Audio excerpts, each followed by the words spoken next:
All right, here's the first thing I want you to remember about motivation. Motivation is driven by goals.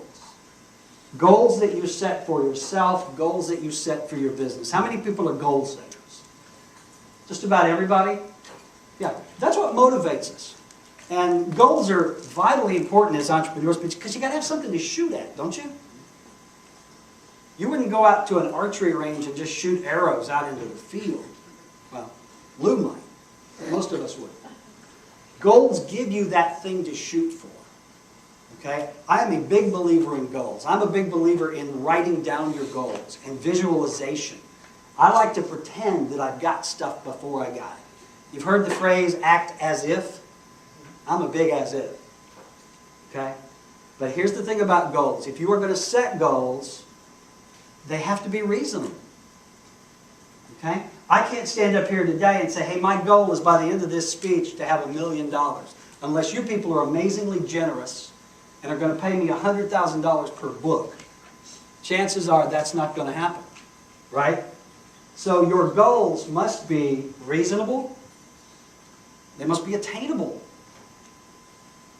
Your goals must be big enough to inspire you, to motivate you, but they have to be small enough to actually achieve.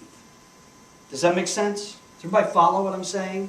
If I'm going to say, a year from now, my business is going to be $1 million business, well, starting today, I have to put some kind of plan in place to make that happen. Do I not?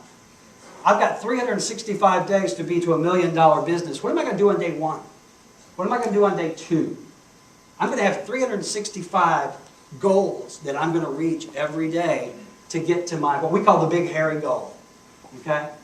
So you've got to remember that. You've got to have something to shoot for or you're not motivated.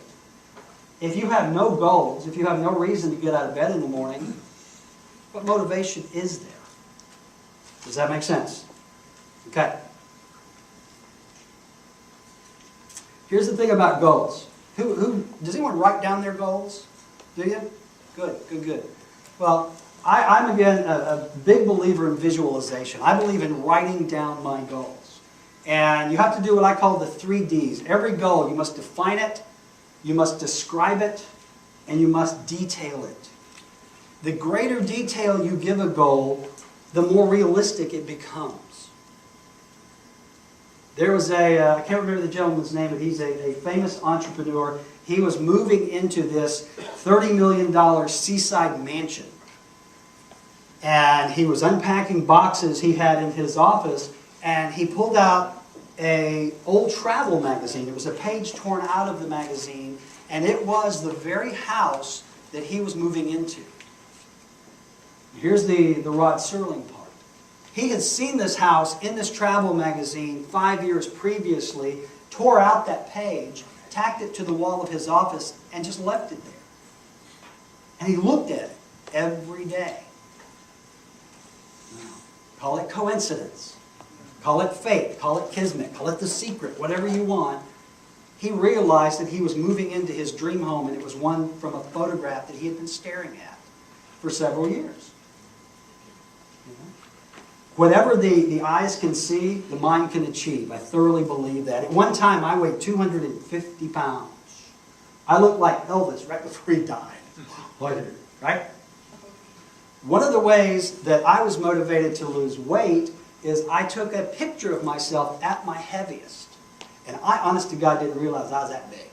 There was a picture, I was speaking on stage, and someone emailed me the picture, and I'm like, who's that fat bit? Oh, that was me. I printed that picture out, and I taped it to my bathroom mirror. Every day I would go in, and I would see that fat guy staring back at me.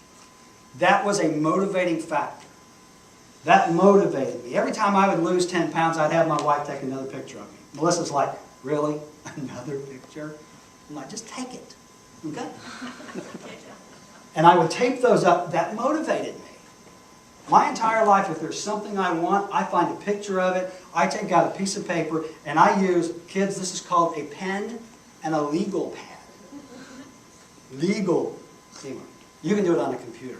I believe in writing my goals down in longhand because it just makes them more real to me. Does that make sense? So think about doing that. Think about what are your goals, your big goals, your little goals, but sit down, define them, describe them, Detail them.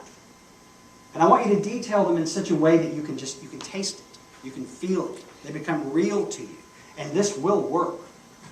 Okay?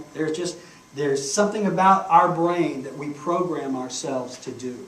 If there is something you want bad enough and you are motivated to get it, you're going to get it.